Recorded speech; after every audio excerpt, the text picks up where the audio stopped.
আগামীকাল থেকে সারা দেশে শুরু হতে যাচ্ছে পবিত্র মাহে রমাদান।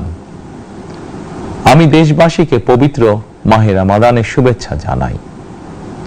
রমাদান আত্মশুদ্ধির মাস। আমরা যদি আত্মশুদ্ধি শব্দটির মর্মার্থ উপলব্ধি করি, তাহলে এই মাসে মানুষের ভোগান্তি বাড়ার কথা নয়।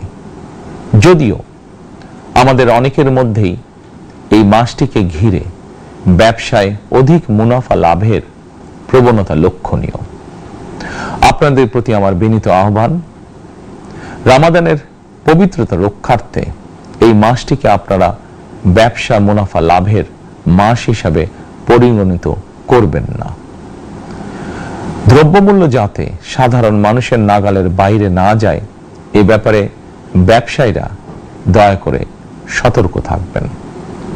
হাজারো প্রাণের বিনিময়ে একটি মাফিয়া সিন্ডিকেটের পতন ঘটিয়ে রাষ্ট্র এবং সরকারের জনগণের অধিকার প্রতিষ্ঠার অঙ্গীকার নিয়েই আমরা রাষ্ট্র পরিচালনার দায়িত্ব গ্রহণ করেছি।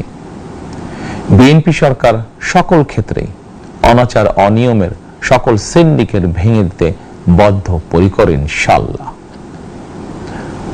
ক্ষুদ্র মাঝারি কিংবা ছোট বড় সকল ব্যবসায়ীদের প্রতি বর্তমান সরকারের দৃষ্টিভঙ্গি সহজ এবং স্পষ্ট।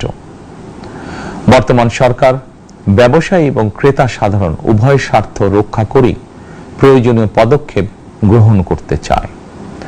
সুতরাং সরকারের পক্ষ থেকে কি ধরনের উদ্যোগ গ্রহণ করলে বাজার পরিস্থিতি নিয়ন্ত্রণে থাকবে কিংবা ক্রেতা বিক্রেতা উভয়েরই স্বার্থ রক্ষা হবে, এ ব্যাপারে আপনাদের যে কোনো ধরনের পরামর্শ কিংবা অভিযোগ শুনতে সরকার প্রস্তুত।